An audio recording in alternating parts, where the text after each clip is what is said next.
All right, Instagram world, it looks like I am here. Welcome. I am Marlon Boarnet. I'm a professor and chair of the Department of Urban Planning and Spatial Analysis at the USC Price School of Public Policy. Good to see all of you. I'm brand new to Instagram. This is our Ask the Expert series on transportation and sustainability. I am here to take your questions, answer your questions, provide any kind of feedback. As you may have noticed, I'm totally new to Instagram. I have no idea what I'm doing here at all. We got a few questions in advance. Let me start by just kind of priming the pump. And if you have questions, you can type them in. We had a lot of people asking about the Biden infrastructure program. How do we have demand out there? Kind of type into comment or something if y'all want to talk about the Biden infrastructure program. And I really want to respond to you all. Give me a question.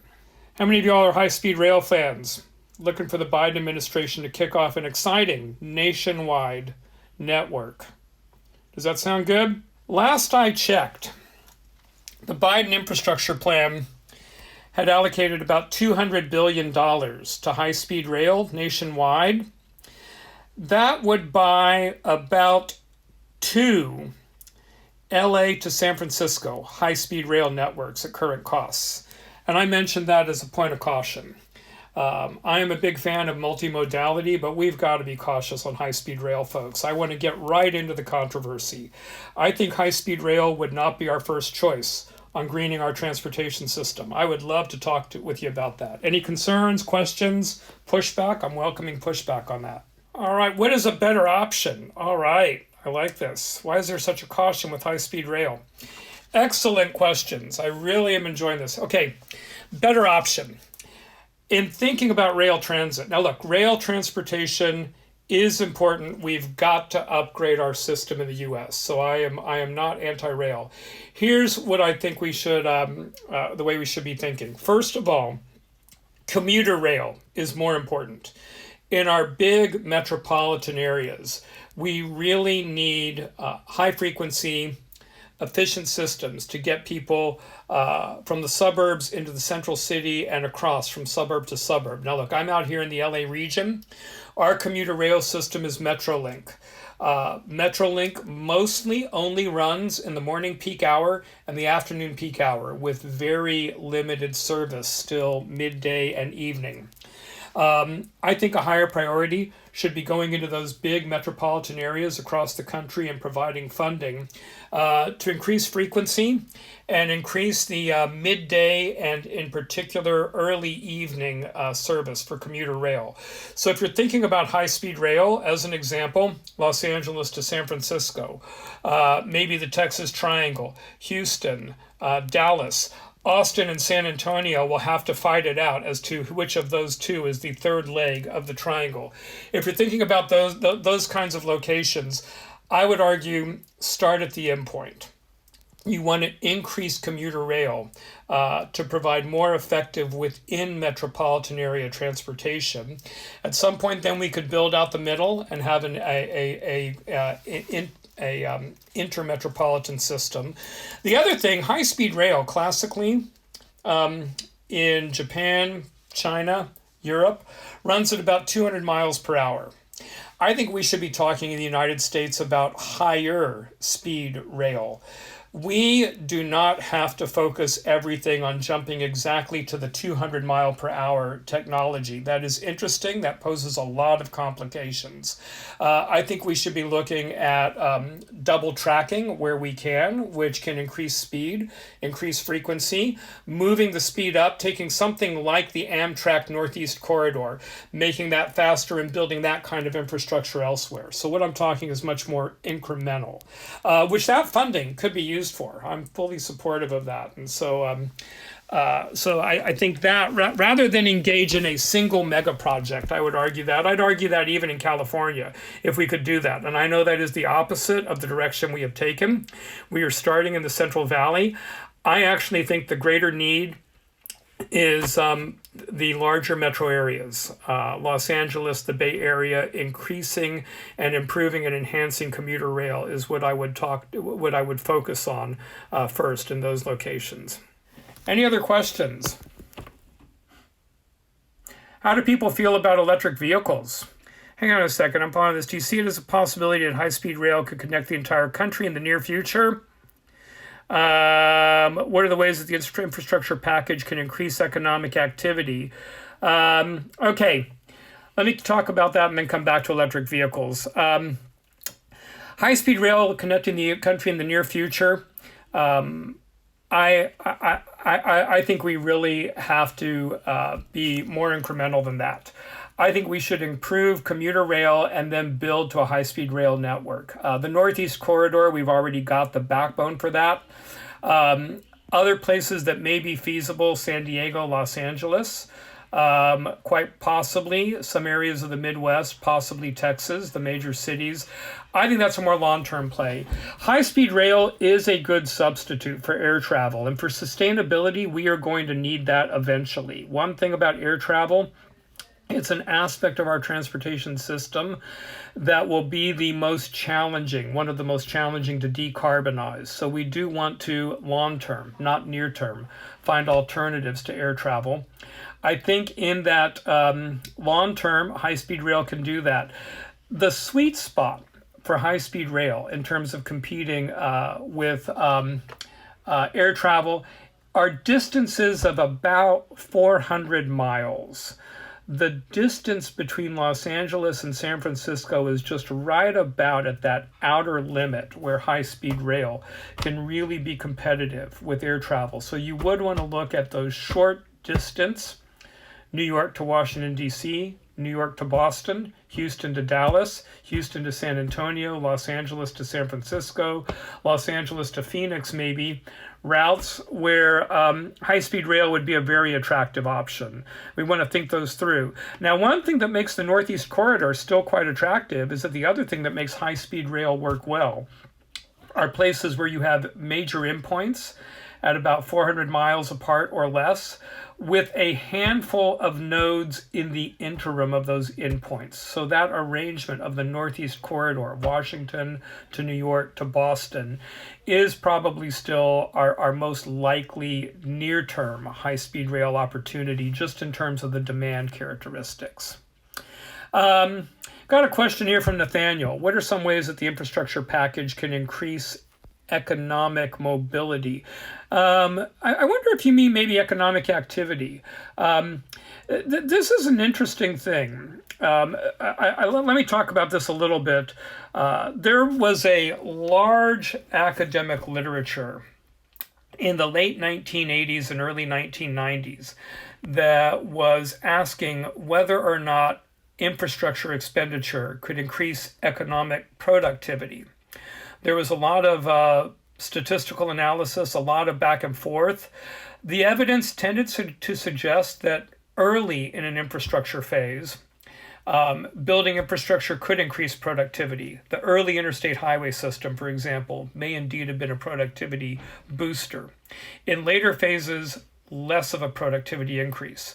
So if we can move to different kinds of infrastructure systems, there may indeed be an economic boost. What would that mean? That might mean really focusing on green power technologies, renewable energy, improving broadband infrastructure.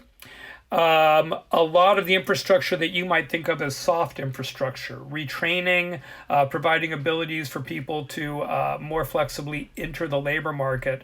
I do think there's a lot of potential, but it would not be the old-fashioned highway infrastructure. That has the role of that in the economy we have maxed out. And the Biden plan does not focus on that so much. So that's good news. I may be missing some questions, but let me go through some of these. What effect do we think the pandemic is going to have on the future of transportation? I will come to that. Charging stations and electric vehicles, and economic mobility and TOD. Let's go in that order. So pandemic, EVs and charging stations, and economic mobility and TOD. Um, Pandemic. Um, there's been a lot of discussion that the pandemic is going to change everything. Let me suggest some cautions, and let me suggest some focus on what we know pre-pandemic. Telecommuting looks like a big possibility. And we have had an experience with telecommuting and work from home that goes way beyond anything we saw pre-pandemic. Pre-pandemic, telecommuting for decades had always been the transportation revolution that was just around the corner. In the 1970s, the 1980s, the 1990s, the 2000s, the 2010s, people were always arguing we were on the verge of a telecommuting breakthrough, which never arrived. The fraction of people who work from home in the Los Angeles metropolitan area has been stuck at about 2%, going back at least 15 years. So telecommuting take-up in the United States has always been small and generally flatline. The pandemic dramatically increased this. Is that a change that will endure? I think we need to be a little bit cautious about that. What we knew pre-pandemic is that people had a very strong preference for face-to-face communication. Every country that saw an improvement in their air travel technology, in their information and telecommunication infrastructure, saw pre-pandemic an increase in business travel. They were not using pre-pandemic Zoom, telephones, emails as substitutes for meeting face-to-face. Those technologies apparently generated increased demand for face-to-face meeting. So I think people who are thinking that all our sustainability problems are going to be solved by work from home post-pandemic are going to be proven wrong, for lack of a better phrase. I do think we might see some improvements in telecommuting. I think to see some increase in telecommuting, we need to be very alert to the reasons why people have not telecommuted previously.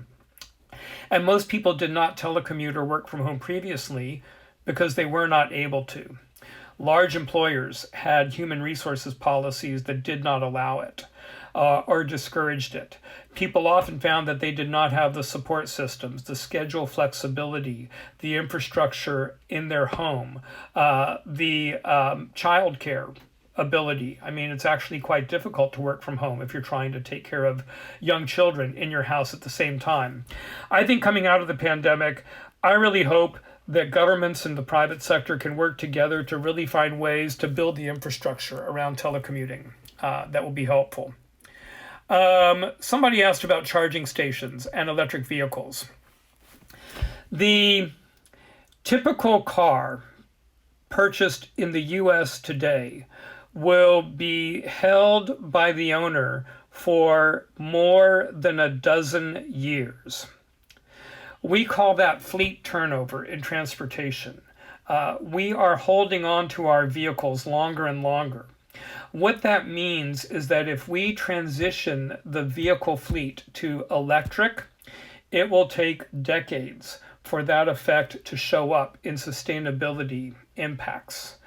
I mentioned that to point out that electrifying our vehicle fleet will be important. It is not the magic bullet. It is not the only thing we can count on. The vehicle fleet turns over so slowly that if we were only counting on electric vehicle adoption, we could miss California's greenhouse gas emission targets by on the order of magnitude 30 years too late, are some of the current estimates. We need to do a lot of things. We need to electrify the vehicle fleet. We need to be sure that that electricity is generated by sustainable, renewable energy. A lot of states are making great progress in that. California's renewable portfolio is now over 30% of our electricity.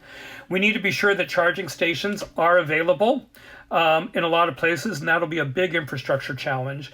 We also have to give attention to some of the other basics. We have to find ways to reduce driving.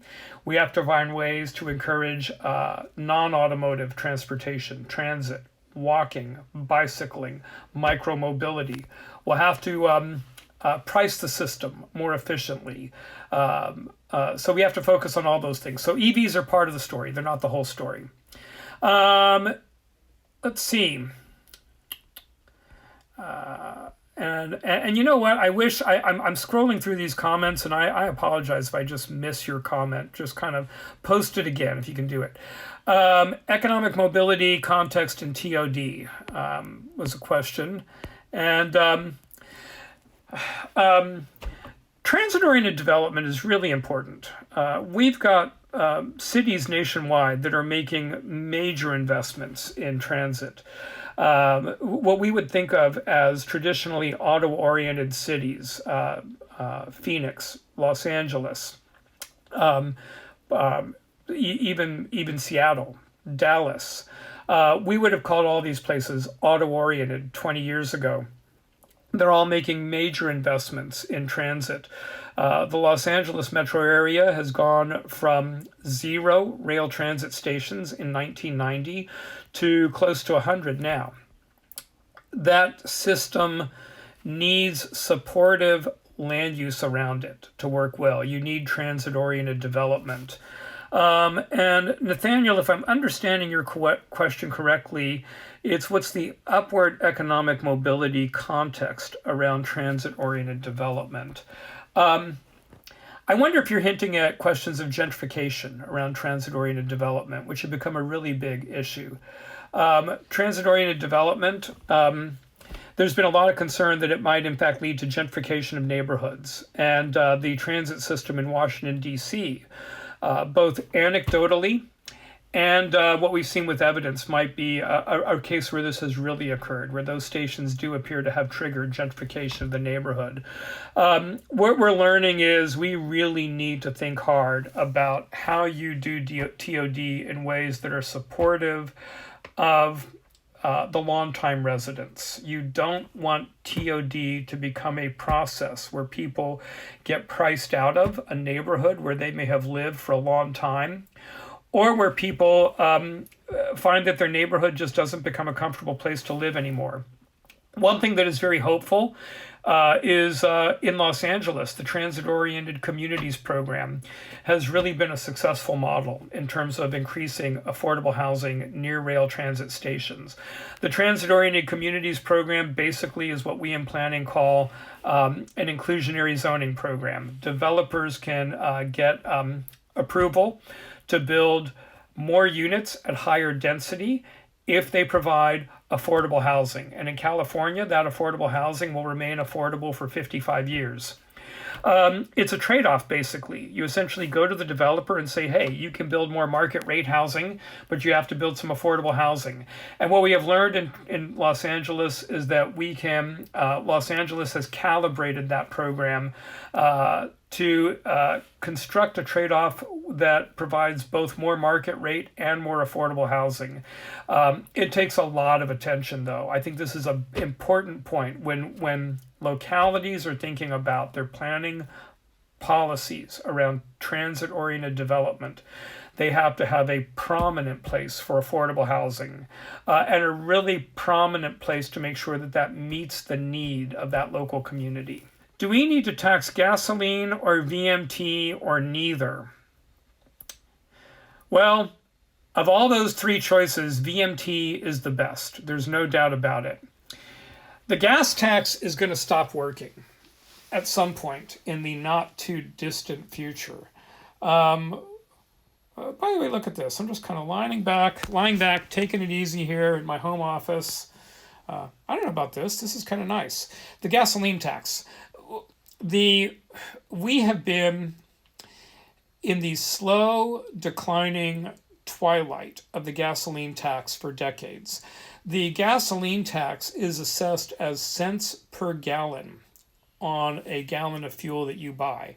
As vehicles become more fuel efficient, people are driving the same number of miles while buying less gasoline, hence less fuel taxes being raised. The other thing, and many people are not aware of this, the gasoline tax at both the state and the federal level do not increase with inflation in any way. The California and federal fuel tax are cents per dollar. The California gas tax at one point was 18 cents per dollar. The federal fuel tax, I used to remember it, I think it was around 32 cents per dollar.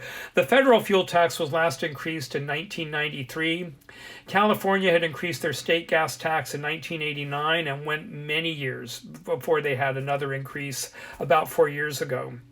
So unlike a sales tax, where if what you are buying goes up in price, it generates more revenue, the gas tax is just cents per dollar. Fuel prices can go up, gas tax revenues stay the same.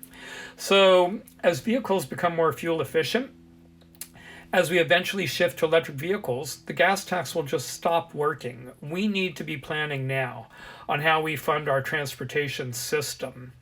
I will tell you right now, today in Los Angeles, 75% of all transportation funding in the greater Los Angeles area is generated by sub-state tax revenues, predominantly sales tax. The gas tax is a very minor player.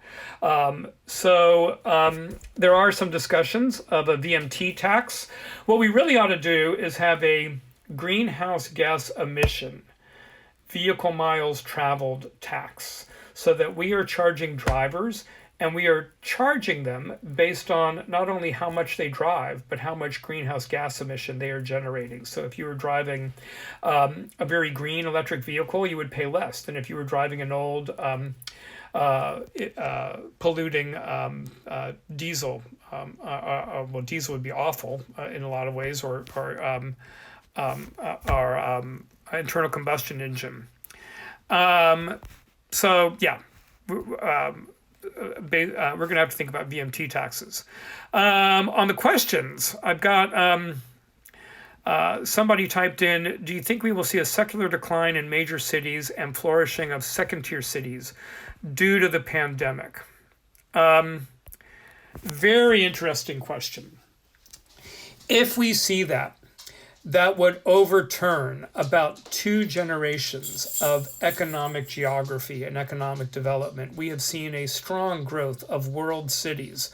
Paris, Shanghai, London, Los Angeles, Taipei, Singapore have seen their growth and their economic position increase rapidly over the course of really the 1970s to the present. And that is due to what economists call agglomeration economies.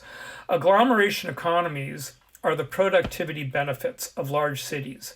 And everything we are seeing suggests that those productivity benefits of cities have grown larger. In the 1960s, you would see these mid-tier cities, Dayton, Akron, Visalia, Omaha, had reasonably important concentrations of engineering-oriented jobs. Increasingly, we're seeing that those technology and knowledge jobs are no longer in Dayton and Akron and Omaha. If you all are in college, I promise you do not hear your engineering friends saying, hey, I'm going to be looking for a job in Omaha, because they don't have as many knowledge jobs as they used to have. And that is the shift towards the increasing productivity benefits of these very large cities. Will the pandemic upend that? I don't think so. Short answer, I don't think so. Everything we know about these creative jobs suggests that they really rely importantly on face-to-face interaction. We have moved a lot of that interaction online via Zoom, via Instagram Live, things such as that right now. I think we're going to find after the pandemic that some of that will continue. You will see a small number of people who are able to engage in creative jobs, and they move way out to rural Idaho. But for most people, they need the network. They need to be where the action is. By the way, we're out here in Los Angeles. Hollywood is a good indicator of that. For a century, anyone who has wanted to break into show business has typically found they need to move to Los Angeles because Hollywood is where the network is. And you don't hear too many stories of people saying, I became a famous actor, but I stayed in my hometown of St. Louis forever and never moved to Los Angeles. The story you hear sometimes is, I became a famous actor who is a box office juggernaut, and after I established myself, I moved back home. And when large employers in major established tech industries say, I'm going to move to Miami, I'm going to move to Austin. Elon Musk, I think I'm talking about you. That's the same phenomenon.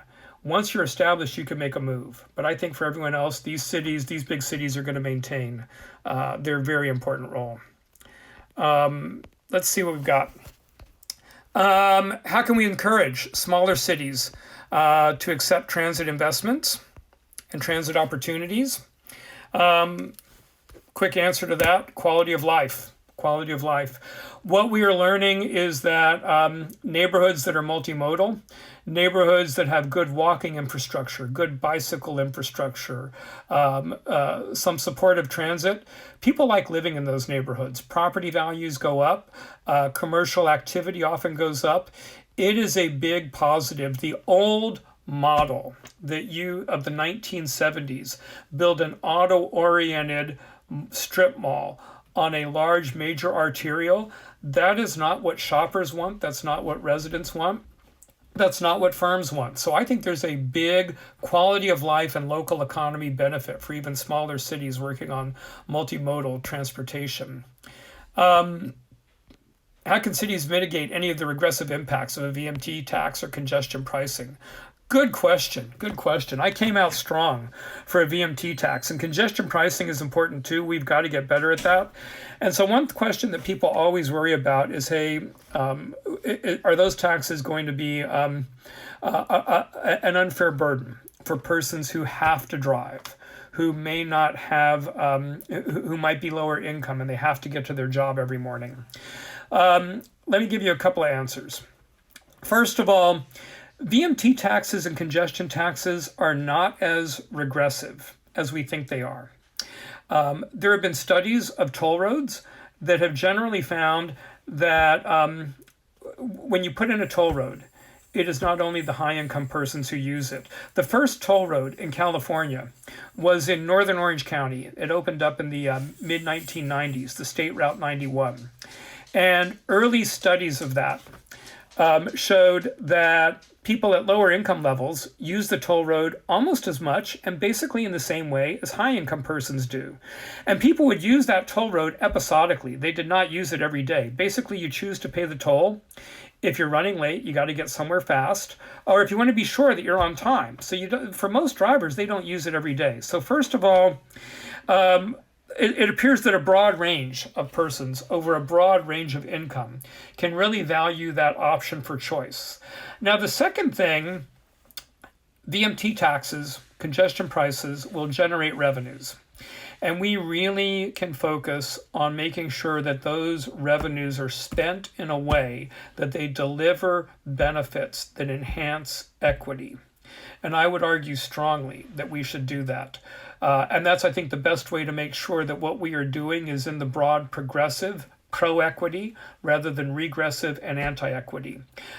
One way to get a glimpse of this is Los Angeles Metro's proposal for a fare, free transit system. Now, this has not been, I think, formally approved. I think Phil Washington, the most recent CEO of Los Angeles Metro, proposed taking that to their board. A very innovative proposal to eliminate fares on the transit system in Los Angeles. I think one idea would be to fund that with congestion pricing revenues, in effect charging drivers to pay for enhanced service on the transit system. I just put that out there as one model that might be pro-equity, and there could be other models. And so there are ways to do that. And you want to be sure to be alert to that. You want to be sure that as you are changing the financing system, we want to be sure that we're building in ways that we are delivering benefits that are pro-equity. That's very important. Transportation has not been as alert to being pro-equity as it needs to be. I would argue we need an equity-first transportation policy, and I think we're beginning to see the outlines of that from the current U.S. Department of Transportation leadership, and I think we can see it in the Biden administration infrastructure plan. So yeah, great question. Type in some questions. I got to tell you, I'm new to Instagram. I have no idea what's going on here. Literally no idea. I see things happening here. I see people waving. I see my face on the screen. I really don't know what's happening here. I'm holding my phone and I am confused because I still think that you use phones to make phone calls. And I know that no one thinks that's how you should use a phone these days, but that's how I like to use phones. Other questions. I think we had a question a while back on transit-oriented development that I may not have covered. I do see it looks like we have some national coverage on this Instagram Live thing, and so I like that. I'm hoping. I don't know. Is there like a oh wait. I see a question here. Thoughts on possibly bringing back rail trolley to downtown LA? Okay, let me handle rail trolley first. And then it looks like we've got a question on federal leadership turns over so often.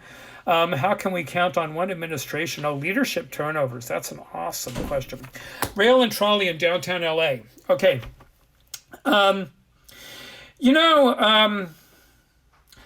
Look, rail and trolley is a little tricky.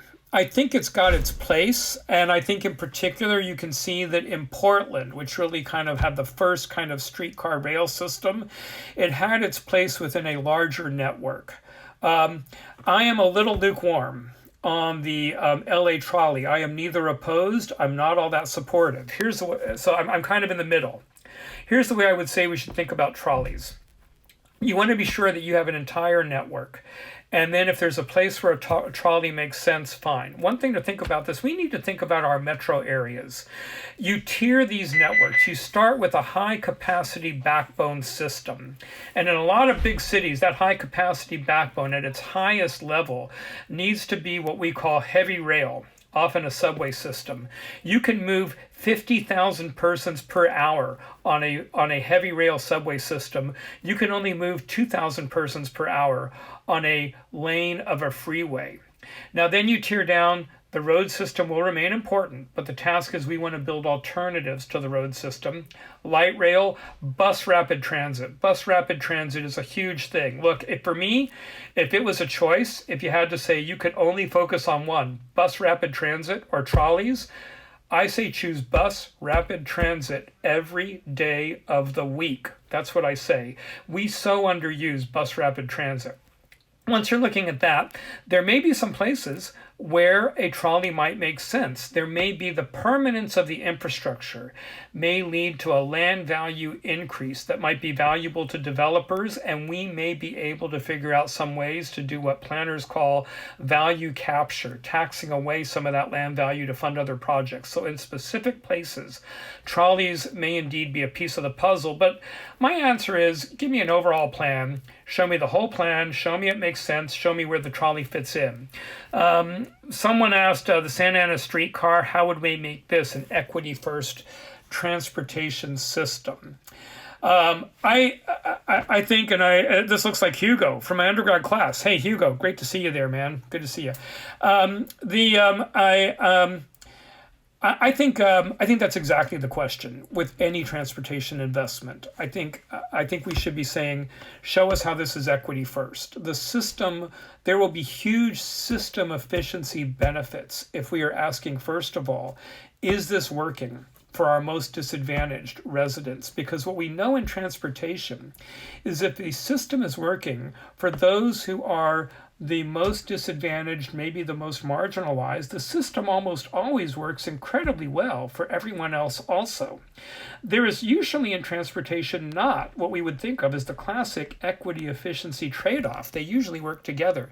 Now, within Santa Ana, I don't know the details, but I would say you'd want to go into the neighborhood and be sure that that is supporting kind of that classic downtown, which has really been a center of kind of Mexican and Mexican American culture. And, if that trolley can support that, if that's something that, the neighborhood desires, that'd be fantastic. Now, if there are points of tension, then I think those are points of tension that really need to be looked at and, resolved, or maybe that would even suggest some point of concern. Let me jump to kind of a different question. The federal, how do you have a sustained transportation policy when the administration changes potentially every 4 years at the national level, and the same thing at the state level and the local level? This is a huge challenge. I tell people, when you are thinking about transportation and land use, I use the 2 to 3 decade rule. You need a sustained planning and investment framework for about 2 to 3 decades to make an impact. And the best cases we have seen have been that 2 to 3 decades of sustained focus. The development of bus rapid transit in Curitiba, Brazil, really transformed that city's transportation system, but it took about 2 decades. The Roslyn-Ballston corridor in Northern Virginia, Arlington County, is one of the best cases of really effective transit-oriented development around a subway system. And that planning started in the early 1970s, before that subway system opened up in 1976. And that really required a sustained attention until about 1990s, when it really got to that point. So again, about 2 decades. Portland, Oregon. Portland, Oregon has really done a wonderful case of transforming their transportation system. And it was the same kind of thing where in the 1980s, they began a concerted effort to shift funding from highways into transit.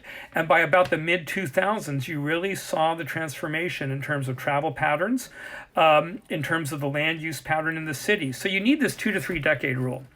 How do you do it when the federal administration could change every 4 to 8 years, when a governor could change every 4 to 8 years, where city council members might change every 4 years?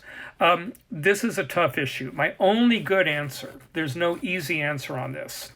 We need coalitions of stakeholders, interest groups, nonprofit organizations, experts, even the university community, persons in government agencies who are building stakeholder groups who can articulate the case for a plan that will span multiple administrations. You need to, this basically in cities just comes down to grassroots organizing. You need to build that grassroots constituency for that plan, so that when the elected officials turn over, the constituents are invested in the plan enough that the plan will continue to move forward. And in cases like Arlington County, Virginia, Portland, Oregon, that's what we saw. That there was literally a grassroots level of organizing that that allowed the planning to continue while the elected officials changed. That's tough at a national level. I think at the national level, that's difficult. I would say one answer: focus locally. Tons of stuff happen locally. Most cities, the bulk of their transportation is locally funded. And then we need to build to try to sustain that discussion nationally. And there are some good groups who are really focused on this. Smart Growth America is one of them, and there's several other groups. So there's no magic answer to this. The secret to politics is always to build those coalitions and those constituencies that can live beyond any one administration. So yeah, good questions. So what else is going on, folks? In particular, hey, let me, while you are queuing up your next question, let me kind of paint a little bit of the big picture. In climate change, 15 years ago, 20 years ago, the largest greenhouse gas emitting sector in any developed economy was typically power generation. Electric power generation was the biggest climate change emitting sector. We've been greening our power generation sector Faster than expected. Renewable energies have really come on board. California had a goal to hit 30% renewable energy, 30% electric power generation from renewable energy by 2020. Our largest electric power providers in the state hit that goal a few years early. We are easily on track to hit 50% electric power generation statewide before the 2030 target. Same kind of thing in other countries, particularly Europe, for example. What's happening is that today, as the GHG emissions in the power sector have dropped, transportation has become the largest GHG emitting sector. So while 20 years ago there was a great deal of focus on renewable energy, and it is really important, transportation is the ball game now. If we cannot decarbonize our transportation sector fairly rapidly, we are not going to be able to meet the Paris Accord.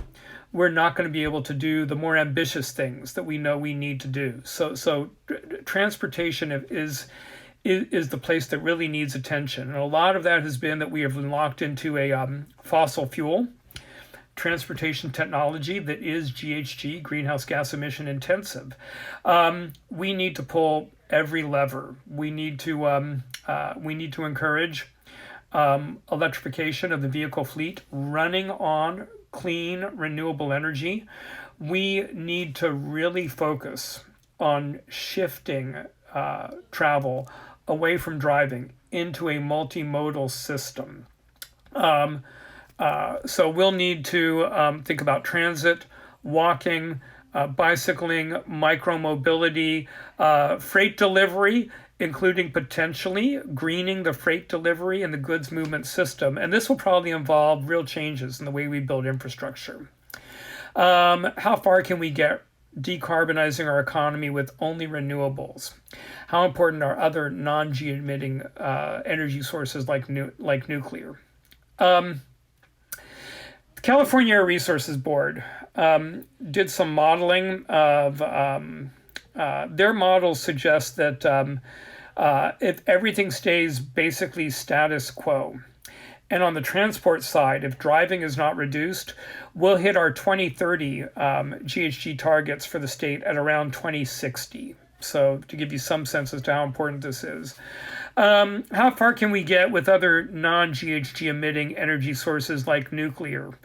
I don't have the numbers right off the top of my head.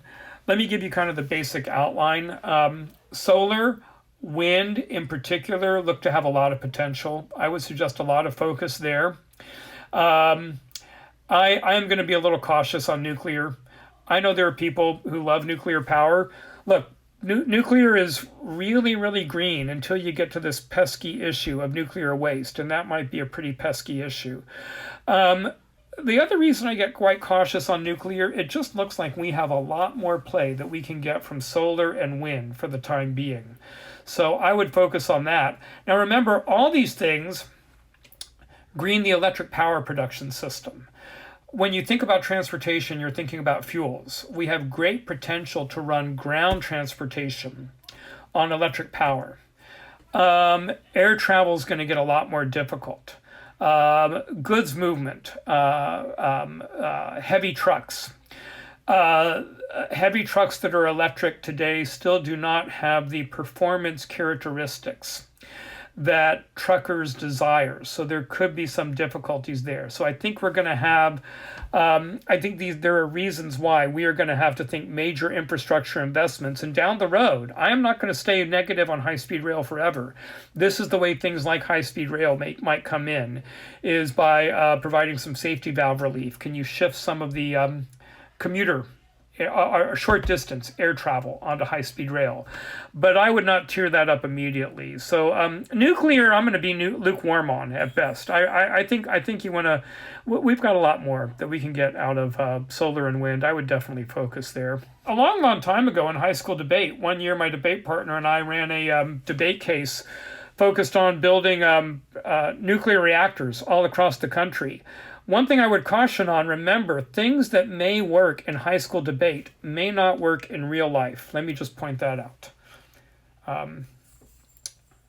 So, hey, we have about 12 minutes left. And I am told that this Instagram rather live ends at 1 o'clock Pacific. I'm happy to stick around right until 1 o'clock.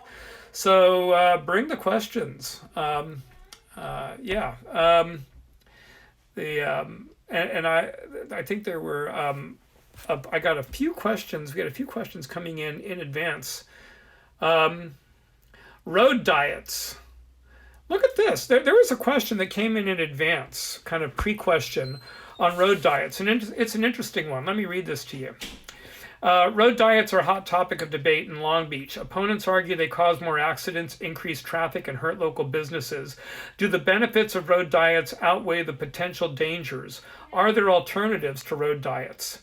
I'm going to take a bold stand here and say yes. The benefits of road diets do outweigh the potential dangers. I actually think the potential dangers are way overrated. Road diets in many, many places are a very good idea. We are underusing them. There is a lot of positive. The negatives, I think, are dramatically exaggerated. Road diets are a proposal where you would work to slow vehicle travel, often by reducing the amount of the number of lanes, maybe taking a 6-lane road, reducing it to 4 lanes, putting in some traffic calming elements that would slow the speed with which vehicles travel, and using that to make the road more friendly for people who walk, for people who are on bicycles. They're safer than unless you really, really messed up your road diet. It should be safer than what you had previously. Slowing vehicle speeds it has a very strong likelihood to be a safety improvement. If you have a vehicle colliding with a pedestrian at an impact speed of less than 20 kilometers per hour, that pedestrian will get injured, but will in almost all cases live. If you have a vehicle collide with a pedestrian at an impact speed of 40 kilometers per hour or higher, there is more than a 50% likelihood that that pedestrian will die. In other words, in traffic, speed kills. So anything you can do to slow travel speed is generally a safety improvement. I know that drivers hate having their travel speed slowed, but what we find is that when done well, there's actually no negative impact in many cases on businesses, often positive impact. It's the quality of life benefits that you get. We have a question that was typed in here. Let me see, got a couple of questions. When can we begin to see EV hydrogen fuel adoption across Southern California? And another question was, it seems most renewable electric comes from industrial size solar. What are the thoughts on the negative impacts of that and the benefits of a more distributed system? Big industrial solar versus more distributed. I'm going to defer to people who are expert in power generation on that. I don't have a magic answer. Let me say there are people who spend their careers studying power generation, and I'll let them grapple with that. What I care about is we want that solar power, and we want it in the way that is lowest cost, most resilient, most friendly to the environment. And I'm going to wait a little out of my area if I began to make the call on which that is. The other question was, when will we see EV adoption across Southern California? We're already seeing it, and I think there are things we could do to accelerate it, and I'd love to see programs that could make electric vehicle technology more accessible in lower income communities in particular. I think a lot of transportation technology tends to roll out first in the highest income community. And what that means is that we are slow in learning what some of our lower income communities might need from that technology. So I would really welcome public investment that tries to pilot test EV technology in lower income communities, and really even light duty maybe not even micromobility, but maybe something that might be like micromobility, small, light duty EV vehicles that might be very tiny, almost golf cart size. I think that may be a missing mode that we might be able to get in. One question, we're seeing more and more cities like Sacramento, Santa Monica, and Berkeley abolish single-family zoning. What are my thoughts? Generally a positive move. And let me put it this way. There are cities that are removing single-family only zoning. That is a move that opens up choice. A single-family zone says you can only build a detached single-family house in that zone. When you take that away, you are saying you could build that detached single-family house.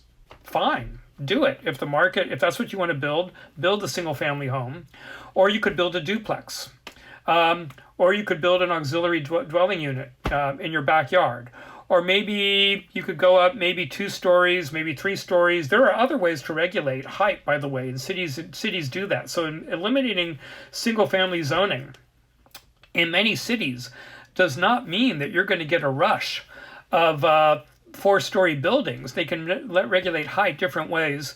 We've got to relax the zoning code. The zoning code is too restrictive.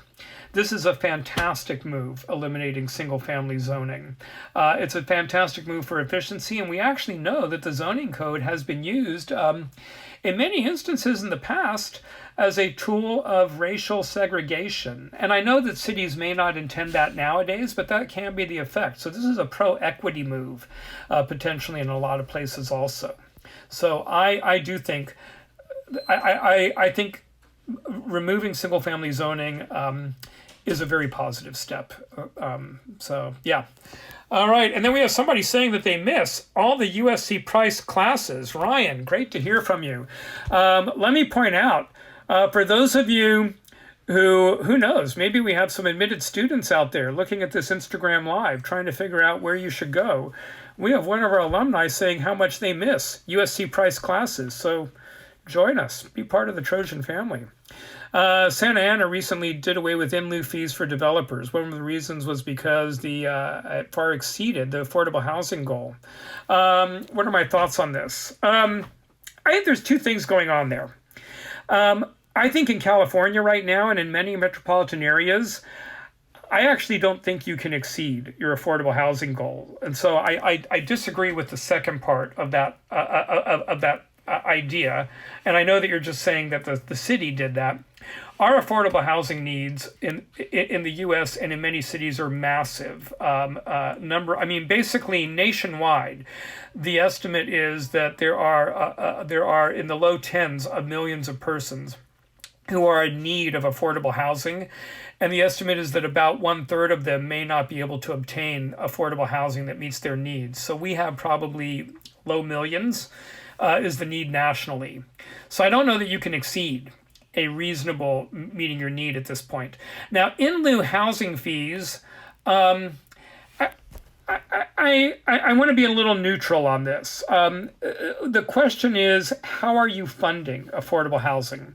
You could charge a fee for developers, saying you either provide housing, affordable housing, or you pay a fee. And if you pay a fee, we use it to build affordable housing elsewhere. It is possible, I don't think Santa Ana did this, by the way, but it is possible that in lieu fee could be so high that you're not going to get any development. You always want to be a little careful about that. Now, in a hot market, that's unusual. So I'm not going to quibble with a city saying we want to examine whether or not our fee level makes sense. Have we calibrated the level of the fee correctly? And if that's what was happening, that is a reasonable argument that you always want to ask. If it was just we have enough affordable housing, let's stop.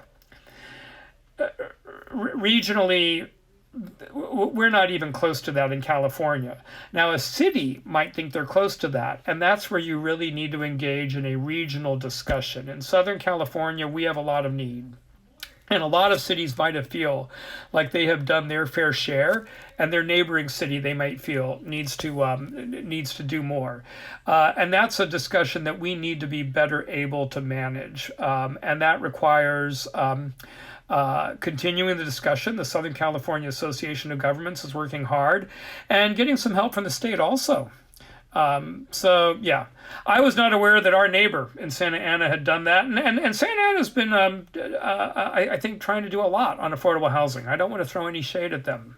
Very friend. I mean, but it's making sure that we have a good regional discussion going has been difficult, and it's something we need to get better at. Let's see. Anything else going on out there? I think I might have time for one more question. If not, I'll tell you what. I think this thing is set to end automatically in about 90 seconds. Maybe I could bring it to a close now. Let me say thank you to all of you who've joined us. Thank you so much. This has been fantastic. Stay engaged. Stay engaged. Transportation and sustainability is going to be vital. And remember, there's all kinds of equity benefits that we can get if we do it correctly. All kinds of equity issues we need to stay alert to. And all kinds of quality life gains we can get. This is an exciting time for transportation. We are at a point where we can change our system. What we are doing right now in this country is we are potentially rebuilding the system in the way that we last did during the interstate highway era. So I encourage you to continue to study this and work on this. 30, 40 years from now, your children and grandchildren are going to look back on this and they're going to say the world they are living in is the world you built. So stay engaged. Thanks a lot. And I will click end, and good to see all of you. Thanks a lot. Hey, fight on. Right on. See you later. Bye-bye.